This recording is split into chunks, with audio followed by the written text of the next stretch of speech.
So, given, our situation in the world, I wanted to start this podcast off with good news. Okay. So, do we want to start off with good news for us as a collective or just for the audience?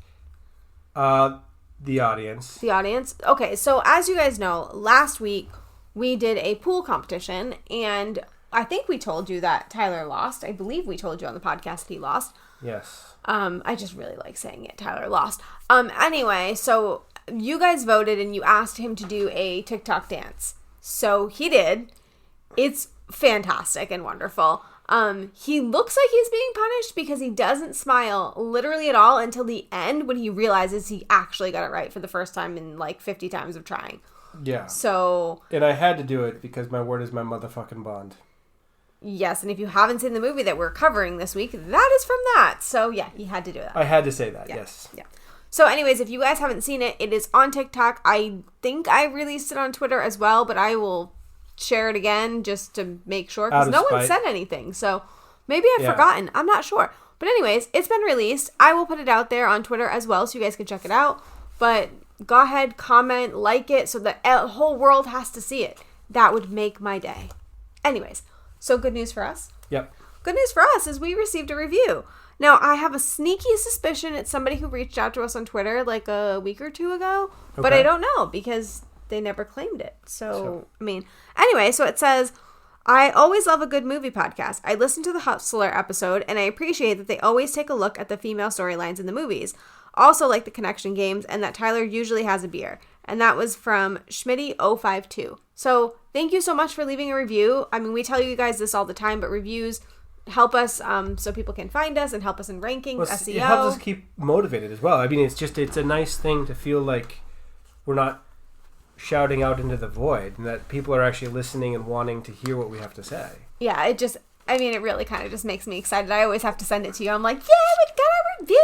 Yeah. So, anyways. So if you guys haven't left us a review on iTunes, go ahead and do that. I mean, what else are you doing? Sitting at home and staring at the same four walls? Really? Basically.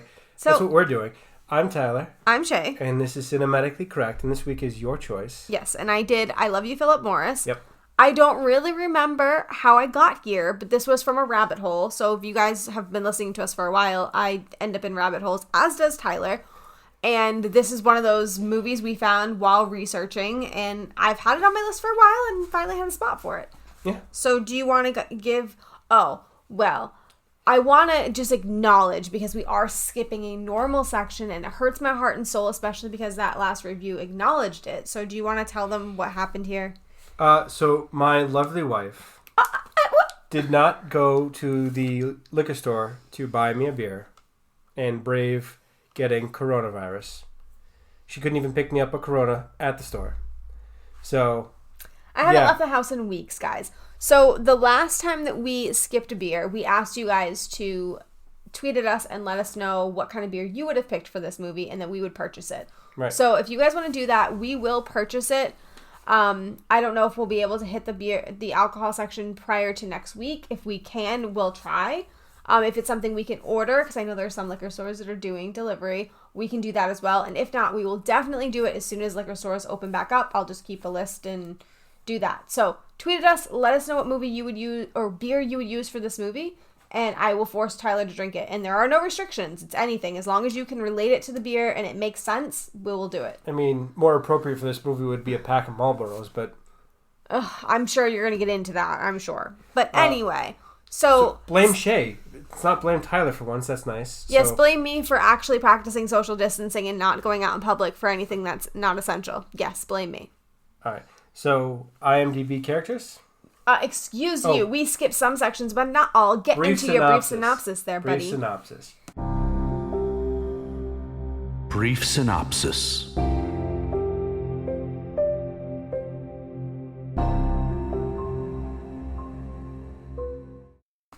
You're right.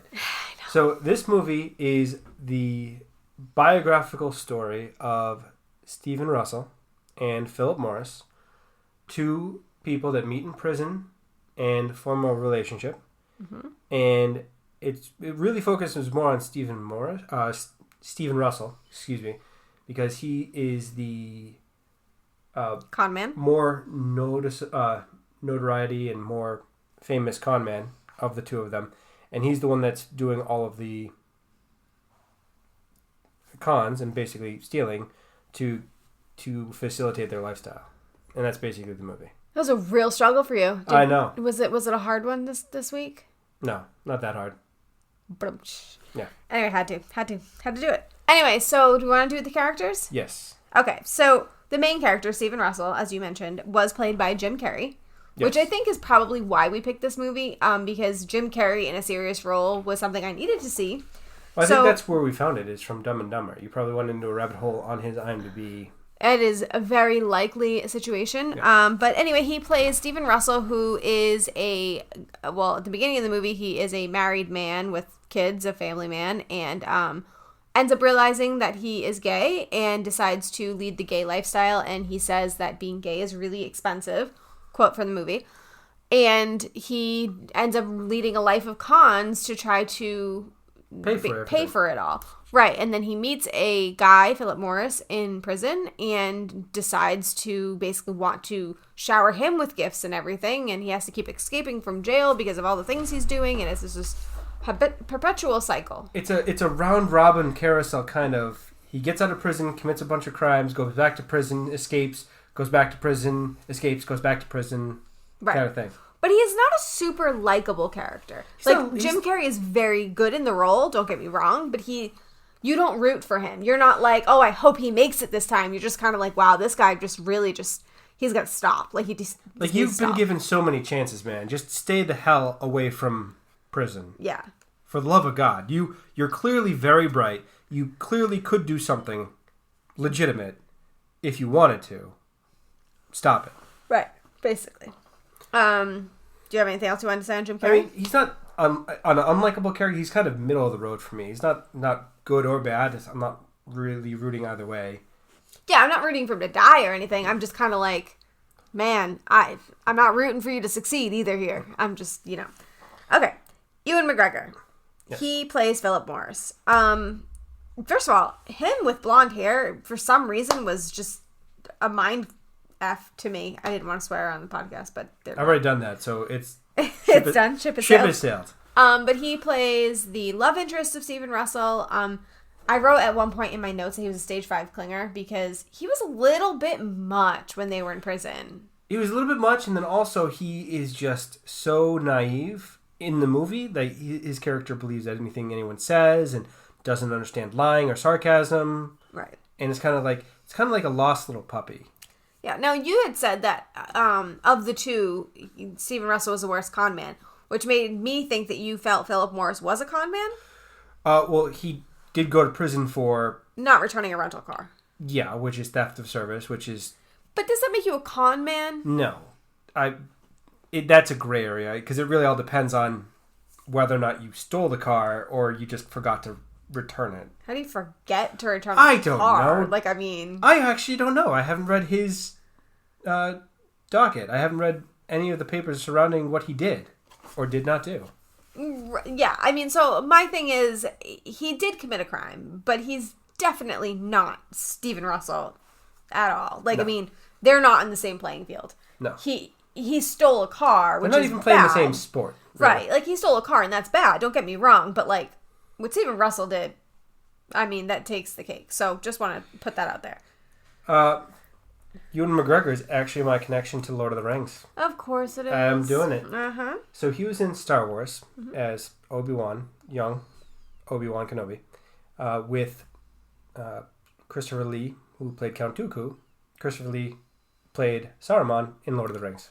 Wow, Done. So that was a tough one. You had to bounce around a bit. Just one movie. Uh-huh. Okay, that's fine. This movie to Star Wars to Lord of the Rings. Done. Easy. Yeah, fine. Good. Yeah, glad you did that. Yeah. Anyway, Leslie Mann. Yeah. She plays Debbie, which is Jim Carrey's wife. I only really want to mention her just because I love her, and she's in, a lot of movies, but I scrolled her IMDb. I haven't seen a lot of them. So I'm not really sure, what my love is for her. I know she was in The Other Woman, which is a movie we will cover on the podcast because there's so many stories we need to tell you about that movie. But hasn't happened yet. But I do love her in that movie. But I really don't know many other movies that she's in. But I just love her. And she makes me happy when I see her on screen. Because you said the title of that movie, should we call your brother? Should we make sure he's okay? I mean, maybe. I actually will send him a text after this, not gonna lie. But anyway, so, I mean, she's a very understanding wife. Very religious in this movie. Very religious. Also accepting of her husband's faults and accepting that he is no longer her husband, really, and he... Then she checks on his boyfriend every time she calls. How's he doing? How's Phillip? Like, she's very understanding. And then when he's, like, committing crimes, she's just kind of like, yeah, you probably shouldn't do that anymore. Like, not mean, not, like, stop calling me, none of that. It's just like... See, that's the type of Christianity the person without sin can cast the first stone, or before you pull a needle, pull a splinter out of my eye, pull the log out of yours kind of thing. So it's... Everyone has something that they've done wrong. So just mind your own damn business. Yeah, I mean... I can totally support that. She's delightful. Yeah. I mean, fine. But anyway, so, I mean, other than that, there's not a lot of characters we need to go through. Is there anybody you needed to pick out? No, I'm already done with my Lord of the Rings reference, so I'm good. Okay. So there is... Damian Clark in this movie is the lawyer. Okay. And he was on How to Get Away with Murder with Paris Geller, who... was, well, Rory's best friend, played by Lisa Wheel. You're welcome. Great. What? So happy I... Now, if you needed a second one, because you did two last time, Lauren Graham was on All My Children, and the other person in this movie that was in All My Children was Michael Mandel. So, because you did two last time, I figured, just kind of wanted to put that out there. Yeah, I kind of figured that was coming. Yeah, I really had to get that out there. So, you're welcome. That one was actually really hard. It made my eyes hurt a little bit, and thank God I've seen a lot of things with other Gilmore Girls characters in, because otherwise I would have never gotten there. So, anyway. All right, so where we go from here? Into the first topic? Yeah, so, I mean, we really need to, actually talk about the movie, So, Jim Carrey was the reason that we chose this movie. Yes. And I think, at least for me, maybe not for you, but for me, I really know him as a comedian. I mean, I think of Liar Liar, I think of The Mask, I think of Ace Ventura. Bruce Almighty. It is Bruce Almighty. Yeah. So Lauren Graham is in Evan Almighty, and so I thought that Jim Carrey was going to be in that because he was in Bruce Almighty, but he's not. Evan Almighty is Steve Carell. Yeah, I was really confused. I'm like, I swear he was in the Almighty movie. No. Whew, okay, I feel better. Anyway, total tangent. Didn't mean to do that. But anyway, so one of the curiosities of watching this movie was to see if Jim Carrey could play a serious role and play it well. So do you think he did? So I do. I mean, there was definitely comedic elements to this movie. I mean, there was lighthearted fun at the expense of the Texas state government, oftentimes, because he kept escaping from prison. He made them look like idiots half the movie. But yeah, no, he did very well being a serious character and doing it. I find his acting very convincing, and it was spectacular in this movie. I agree. And I mean, I think that, so in Liar Liar and all of those things, he, at least to me, is known for kind of going a little manic. Yeah. And I think that really showed in this movie.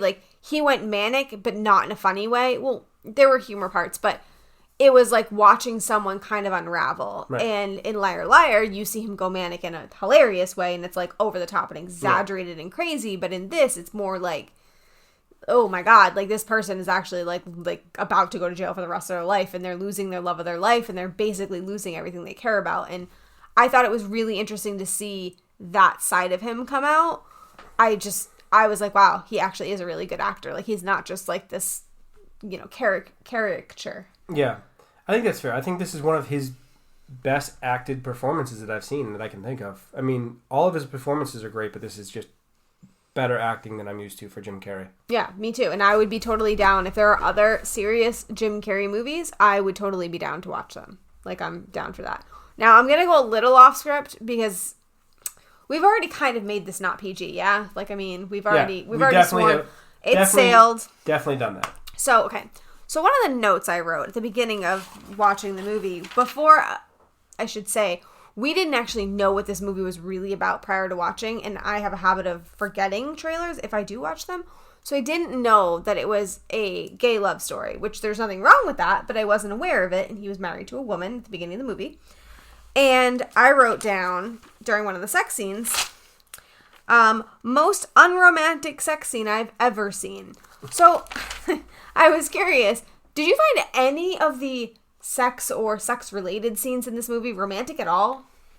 Not particularly. Even the gay ones. I'm curious because I didn't.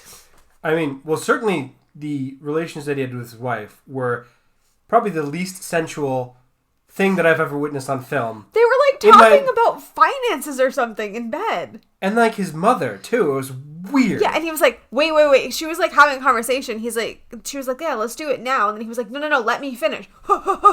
Like, I'm like, ew. So, if you ever did that to me, I'd be so horrified. It was just really uncomfortable. Yeah, but then even the sex scenes when they were more comfortable because he was not hiding who he was. And I think that's the point they were trying to get across. But they were still like, they were having conversations that were not relevant to what they were doing. Yeah, like not bedroom conversations. It was like, well, you did this thing, and like they were talking about like the cons and stuff, and then they're like, okay, let's have sex now. It's like, yeah, it was. Is this how people have sex? Because I'm really confused. Like, it was just weird for me. Like, just yeah, it was kind of I don't know. It just didn't fit very well, and they needed to find someone to write those scenes better. Yeah, it just made me wonder: do people normally have like earth-shattering conversations while having sex? Because I feel like my brain would not allow for that. Certainly not about your parents or anything like paying taxes or no. I'd be too distracted. Yeah. I just needed to know. I needed to get that out because I needed to know. Anyways, so he did a lot of cons in this movie. Yes, he did a ton of them. So I kind of wanted to go through with you. Did you find most of them realistic? Did you find most of them not realistic? I did read which ones. Well, I read that some of them were in fact very true. Yeah. So I was curious, like, how you felt about. Well, I mean, the one where the major con in this movie where he works for a medical CFO. Mm-hmm. He is a CFO. He doesn't work for it. He misrepresents his resume and gets the job as the chief financial officer for this company, and he doctors the books in a way where he makes them more money, but then he also is defrauding them and embezzling as much money as he can, basically, right across the board. Like, I think it was $800,000 is what he ended up. In an 8 or 9 month period. Yeah. Which, well done. I mean, if you're stealing that much from the company and still making them a profit better than that they expected, you're doing something right at the same time as doing something wrong. I'm not saying stealing is right, but I'm saying you have to work your ass off to make that much money for you to steal it. Right. I agree. And I mean, the fact that he had no experience being the CFO and he was able to bullshit his way through it. Yeah. Or the fact that he became a lawyer without going to law school. Yeah. Now, I couldn't tell if that was true. From the real stories that I read, he did, in fact, impersonate a judge and an attorney and all of those things to get his bail reduced for one, and then he paid for his bail with a bounced check. All of those things happened, but I couldn't tell if he actually impersonated an attorney. I couldn't find that anywhere. Well, I believe when I read through it, he did impersonate an attorney on several occasions, if I'm not mistaken.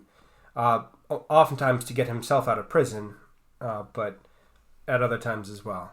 Right. And then he was involved in a bunch of slip and falls when he was starting out. Yeah. Insurance fraud, etc., which is all true to the real life story. Yeah, and him making the scrubs out of the toilet with pens. Yep. That was actually true, which I actually thought that was going to be a movie thing because, like, I kept feeling like, how would you be able to get that exact color and, like, not have it splotchy and stuff? And he said in his, when he was explaining it, like, you just got to be real careful because you could, if you do it wrong. And I'm like, he must have been into fashion or something because he knew what he was doing. Like, I wouldn't have been able to do it. I'm not crafty. I mean, if you have nothing but time, you can try over and over and over again, I suppose. But he must not have had the materials to try it over and over again. That's how I was feeling. But he did it. That in fact happened. And then obviously the biggest con of the movie would have been spoilers if you guys haven't seen it, which none of you have. So I'm sorry, but I don't know what to tell you.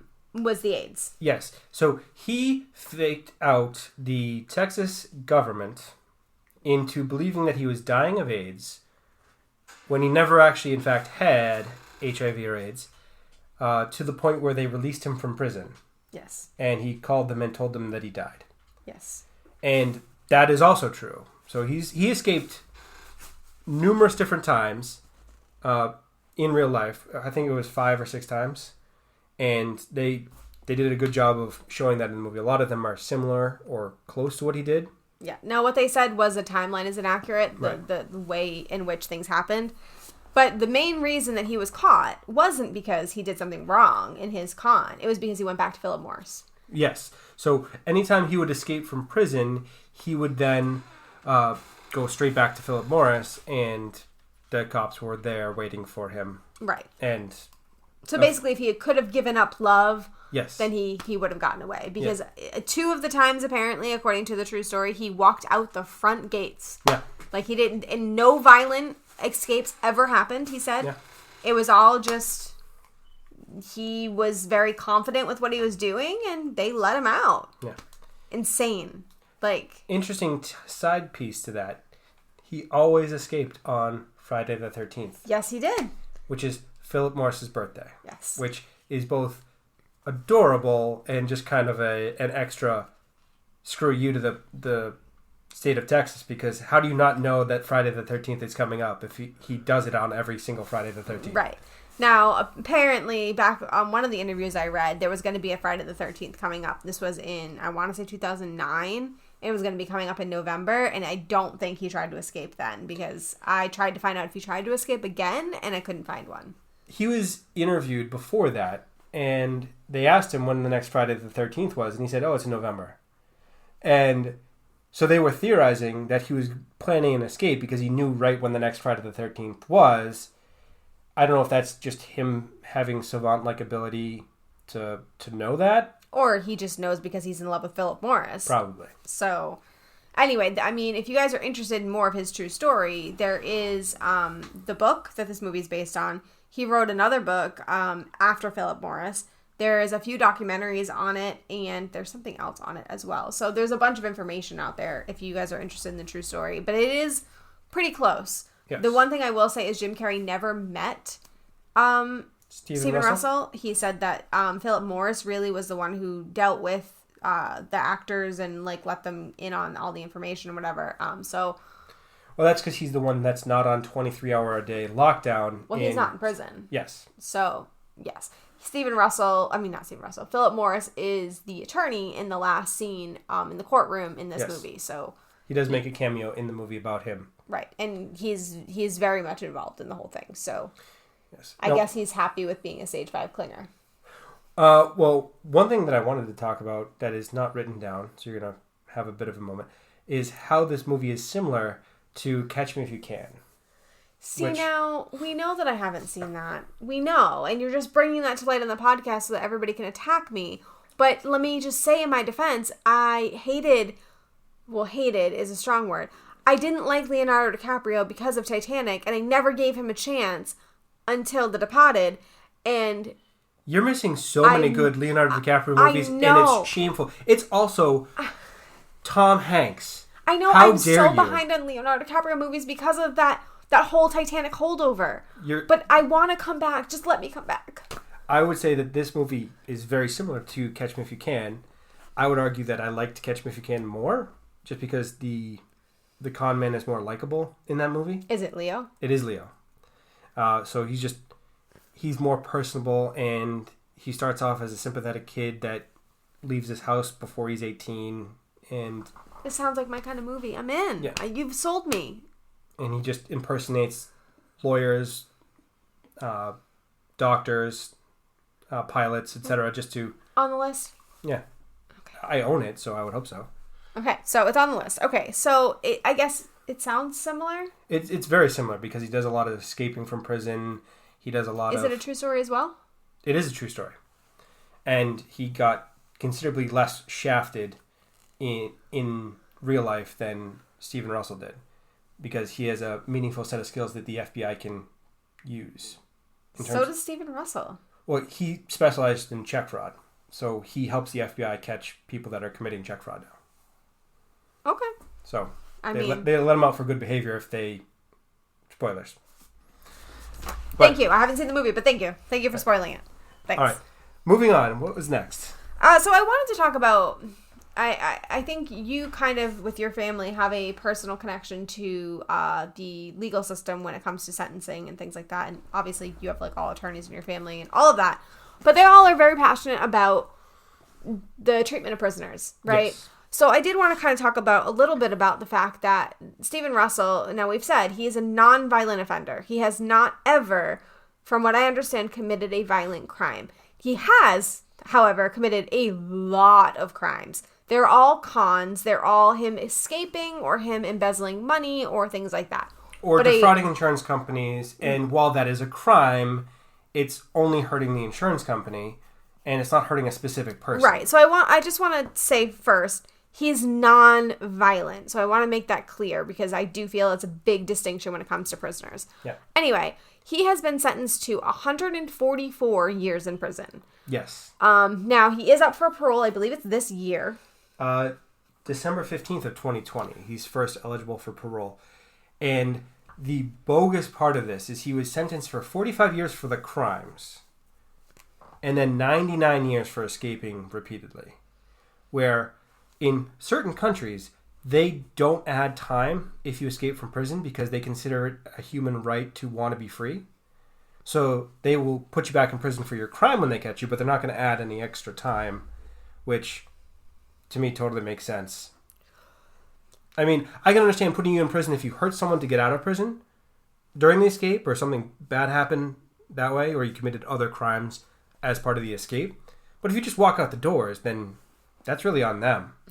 Yeah. And Texas, y'all need to figure your shit out. Like, come on. Anyway, on top of the fact that he has been sentenced to 144 years, unjustly so, as you stated, he is also on death row because that is where they felt they could keep him most secure. And he's also in solitary confinement. Yes. So he has no contact with the outside world. He can only have visitors through plexiglass. And he's allowed 1 hour of outside time per day for showering and exercise out of the 24 hours a day. So 23 out of 24 hours, he's locked in a box by himself with his thoughts. Right. And he's in his 60s now. Yeah. He's having a ton of medical issues. I know that he was saying that there's like spine issues because of the lack of like comfort measures. Yeah. There's just a bunch of things, right? So, I mean, nowadays we are dealing with obviously coronavirus, which we've mentioned a few times because it's literally all that anyone ever talks about. Yeah. But one of the questions right now is, do you let prisoners out that are nonviolent offenders at a time like this? Now, I know New York has already gone ahead and let out a few prisoners. I don't know what the protocols were and like what the reasoning is. I know there's a petition for people in Massachusetts to do the same. But like someone like Stephen Russell, who, yes, he's committed a lot of crimes, and I cannot say with any certainty he wouldn't do it again, but it's not violent. Should he be stuck in a cell during something like this? I mean, I was curious what your thoughts were. I mean, that's the best social distancing you can get, really. But at the same time, I would argue that it's against the Constitution for cruel and unusual punishment to isolate someone in a box for the entirety of a day, with the exception of 1 hour. Right. Like, all of your meals are shoved through a little hole in the wall. You don't talk to people. You don't see anyone other than prison guards. And it's... Yeah. I mean, the only time I believe in solitary confinement is if you have been given the chance to be with the general public, and at every point you have lashed out violently in some way. So if you're a danger to the other inmates and the general public in prison, then yes, that is justified. Right. It is not justified to have solitary confinement because you guys can't figure out how to keep me in. Right. That sounds like a you problem. It's 100% a you problem. If you want to put a radio tag in my ass, fine, but put me in a regular jail cell, for God's sakes. Yeah, I don't know. But with everything that's going on now, it makes me really consider like what I think is fair. I mean, I think we've talked about in the past. We had watched a show about death row and how some people are on death row. Seems unjust that they're on death row, and it's really sad to see our prison system, how broken it is, and how unfair a lot of these sentences are. There are ways to go about it and ways to enforce punishment that are fair and reasonable, and easy to understand, and then there's the system that the United States has, which is just a broken, miserable, violent, and expensive system that doesn't actually do anything positive. Right. Now, I don't know what I would say for what he should have for a sentence, because this dude's committed a lot of crimes. I mean, like, this dude, he just didn't stop. Like, he just kept going. So I really don't know what is right for him, but I mean, I don't think it's right to have 25 him. years in prison. So how much time does he really need to spend in prison? Right, and there should be other things that they can do. But again, I don't know. So I just kind of wanted to bring it up just because of the situation we're in nowadays. Also, before we move into your history minute, which I'm sure you're dying to do, Yes. This is our first gay love story, I guess, is how you call this. I don't know. Is it a love story? I would argue probably, and I think that Stephen Russell would consider that because he did all of these things because he was in love with Phillip Morris. So this is, I think, the first gay love story that we've done for the podcast. I mean, I don't think I've personally seen other gay love story movies. I mean, I've seen Philadelphia with Tom Hanks, but that's not really a love story. That's more about his fight against being fired for being gay. Right. So, I mean, I don't know. I don't have a whole lot of experience or frame of reference to compare this to in that regard. No, I don't either. But I thought it was interesting that this movie struggled to even get to theaters because of its explicit gay content, as it said. That's not my words, it's theirs. But it was released outside of the U.S. prior to being released in the U.S. and it surpassed its budget. It made $18 million outside the U.S. before ever even coming here, and it made the budget was $13 million, so it already surpassed it. And then people's morals often stop at the American dollar, is what that tells me. Yeah. So people are like, oh, it makes money? Never mind. My values don't matter. Yes. So they did end up letting it come, but it was only a limited release. Yeah. And I will say that really, I mean, I haven't heard anyone talk about this movie. Like, I did find people have seen it when I Googled it. But I will say when I went on to Reddit, which I do for every movie, the overall consensus was they liked it, but there was a lot of anti-gay comments about it, and it was really discouraging to read. Now, granted, this movie did come out in 2009. Yeah. Where I think it was a little bit before, you said gay marriage was legalized in 2015. History minute. How dare you? Well, that's my point being that I think it was a little bit before things started moving in the correct direction. But it's so discouraging to see people saying things like, oh, I don't want to watch this movie because there's too much gay. Like, this movie to me wasn't... There's no nudity. There's no actual, like, on-screen... I mean, they're screen adjacent, but there's no actual explicit content, really. No, and okay, so I will say, I am someone that is very uncomfortable with sex scenes, full stop.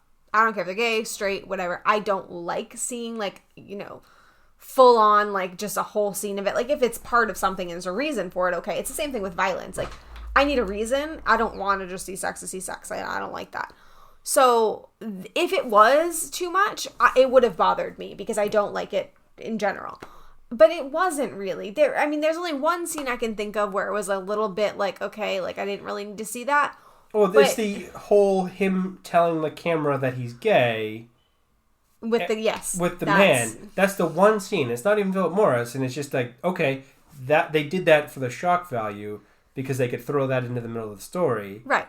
But other than that, there's not any explicit content, really. Right, and to me, that wasn't even a gay thing that bothered me. That was an explicit sex scene. Like, there's an explicit sex scene that just dropped in the middle of nowhere. Yeah, for no reason. Right. That's what that was. So, but it was really discouraging to read. A lot of the comments saying that. A lot of comments talking about how, oh, my friend is a homophobe and wrote this on their Facebook wall about this movie, so now I don't want to watch this movie, and like all these things. And I'm just like, I really hope we're better. I hope we've come further than that. But yeah, it did kind of bring up the reminder that, like, we're not all there yet.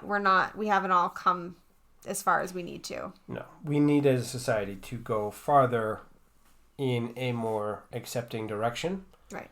In all things.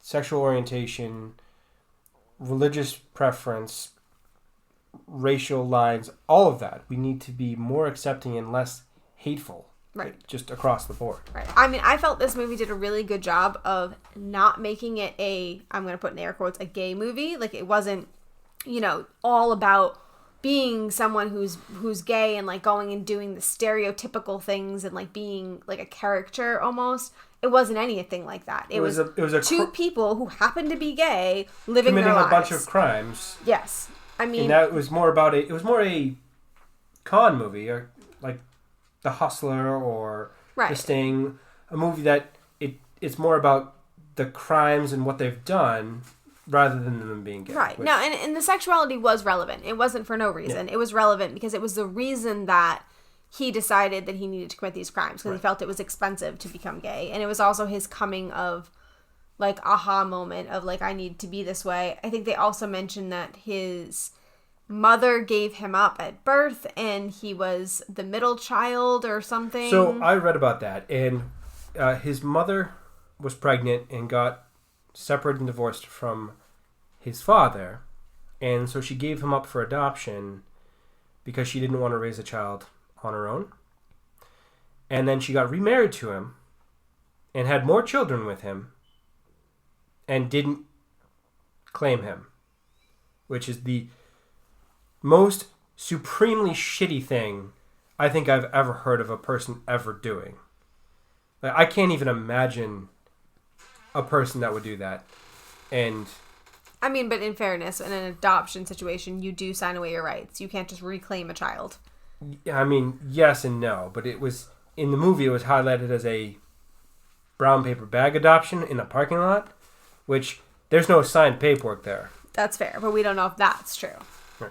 I'm just saying that is horrible on a level that is almost unimaginable. And that woman should be forever shamed by what she did. Are you done? Are you done shaming women? No, not shaming women. That woman. There's a distinction there. She is horrible, not women. Okay. So last thing before we move into your history minute, we do always mention the female storylines of the movies. There literally isn't one. But Jim Carrey does have a wife, and we did mention her really quickly, that she was super religious and does not pass the Bechdel test. It is not supposed to pass the Bechdel test. I don't know if the Bechdel test holds a different weight when the movie is very much all about men.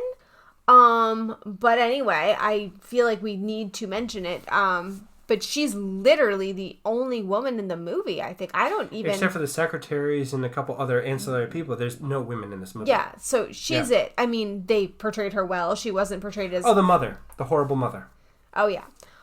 So I guess it was balanced. There was a bad and there was a good. Yeah? I suppose it's fair. Just not very many women at all. Yeah, so I just want to make sure we mention it because we always do. So it doesn't pass, but it's 100% not supposed to. Yeah. So anyway, do you have a history minute? I have a few. Tyler's History Minute.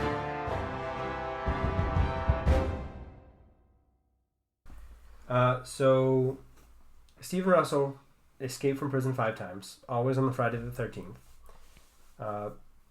He is in prison for on a sentence of 144 years, which we've already talked about. Not a single time did he hurt anyone. We already mentioned.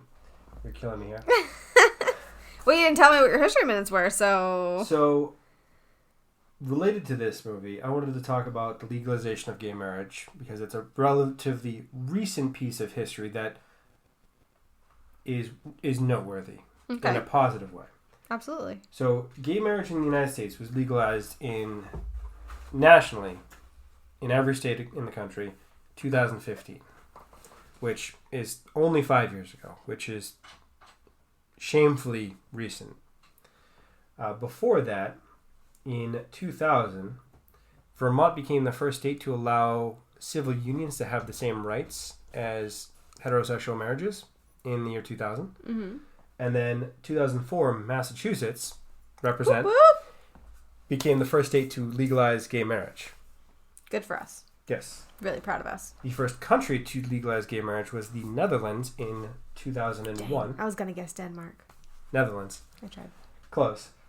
And then, lastly, unrelated to this movie in its entirety, but when I heard the title of this movie, I instantly thought cigarettes, because Philip Morris is a very well-known tobacco producing company. They own Marlboro, which is why I mentioned it at the beer section. And they were founded in 1847 in London. Oh, well, thank you for that unrelated history minute. Yeah, that's what I got. Okay, so do we want to do our audience ask section?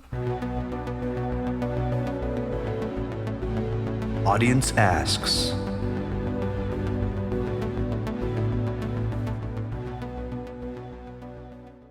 So the first one, the Contrarians, they ask, Jim and Ethan better than Jim and Jeff? I think they mean Jim and Ewan, Yeah. and Jim and Jeff. So it's Ewan McGregor and Jeff Daniels. Yes, and in fairness, they typed Ethan, not I, just to clarify. But yeah, so they're being very related to our podcast. They're going off of the other Jim Carrey movie we've done, so I appreciate that. I mean, Jim Carrey and Jeff Daniels is a perfect pairing for that movie, for Dumb and Dumber. It wouldn't have worked with any other two actors in that movie. And I can just remember laughing my ass off when I was a teenage kid watching child. Yes, I was a young child watching that movie, and I just remember laughing hysterically. The Jim Carrey, Ewan McGregor is a great pairing for this movie. I think that they both acted very well, and they had very, very believable chemistry for this movie. So it's both are very strong pairings, but you can't replace Jim Carrey and Jeff Daniels. Can't do it. So I obviously very much disagree with you. I would say yes, Jim and Ewan McGregor is better than Jim and Jeff Daniels, because I hate Dumb and Dumber. I can't deal with the two of them. I don't think they're funny. I don't think they jive well. Providence. I don't like anything about them. So in this movie, Ewan McGregor was a stage 5 clinger, which annoyed the crap out of me, but not to the level of Dumb and Dumber. So this movie wins. Just this movie wins. All right. Okay.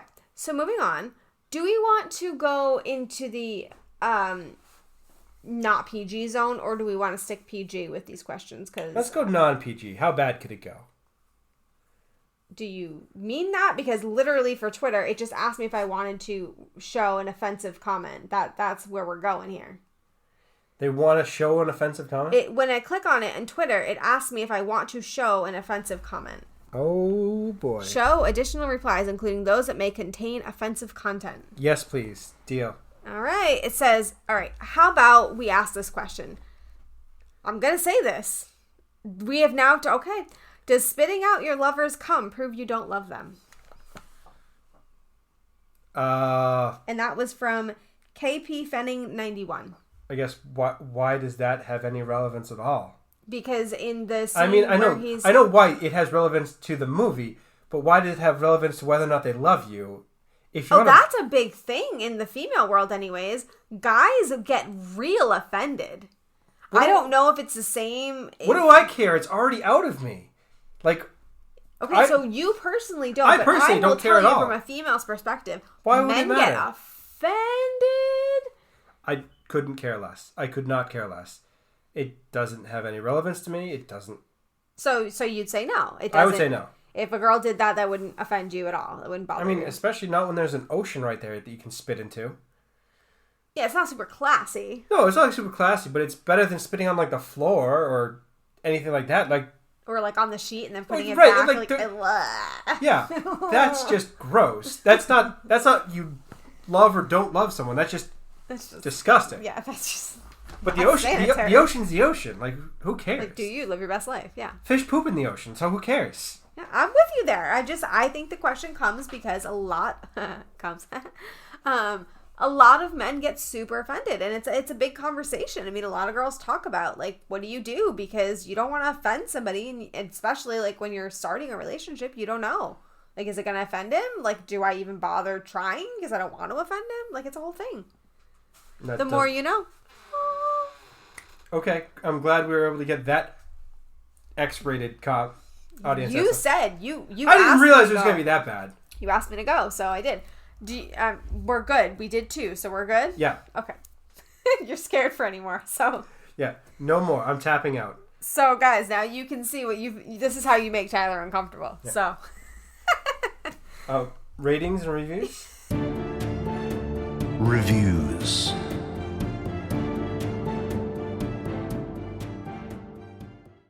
I guess. Have you calmed down if you brought yourself? Yeah, okay. I'm back. Yes, go ahead. So, Rotten Tomatoes, the film critic score is 71%. Oh, okay. So, not particularly high. No. Audience score is even lower, 61%. Which no, it's not 69. Yeah. Well, I'm actually kind of surprised that the numbers are that low for the film critic score, given that it had some interesting shots. I mean, the opening scene of the clouds was interestingly shot, I felt. I really enjoyed that with the bright, vivid colors and all of that. It was a very ingenious narrative, but that's not the movie itself. That's the true story. So that's true. I mean, there's no real impressive cinematography or score, so I understand that part of it. Acting was great. So it really was. I mean, I'm just gonna disagree. I'm gonna say an 8. Okay. Solid 8 out of 10. Jim Carrey doesn't disappoint in this movie. Ewan McGregor, great supporting cast role, and yeah, if you can stomach your distaste or whatever preconceived ideas you have for this movie, it's definitely worth a watch, and it's more of a positive story than people would expect. Yeah. I was going to give it a 7.5. So the only reason I don't go up to an 8, which I keep debating on if I should push it up to an 8, is because it was the pacing was a little slow for me. So I think I've mentioned a million times on this podcast that I'm very impatient. She's the least patient person in the history of the world. Yes. Now, I know that obviously it's a true story, so I do not want things jammed in that are not true or related. Right. Story. But pacing does matter to me, and there were parts of the movie that felt like it was kind of dragging on a little bit, and they were kind of extending out some scenes to kind of like, it felt like fill in parts. And that kind of was a lot. There were some driving scenes where he's talking on the phone and you're like, okay, you're just dragging out the inevitable. Like, we get it. Like, there were parts where it was just like, okay, the pacing wasn't great. So, but the acting was phenomenal. The true story itself was super interesting. Yeah. I mean, I liked most of it. There wasn't a lot of a soundtrack either. Yeah. At least not anything that stuck out to me. Well, there's no real soundtrack or score or music that I noticed at all.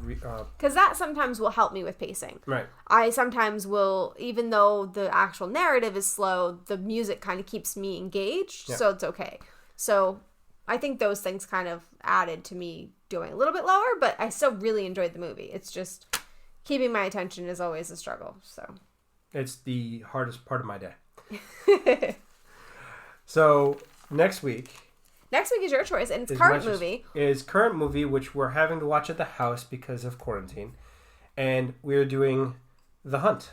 Right, because really there isn't other current movies out. So. Yeah, we're really limited in our choices. I'm kind of happy with that because it looks fan-freaking-tastic. Yes. I am super excited. Like, I can't wait for this movie.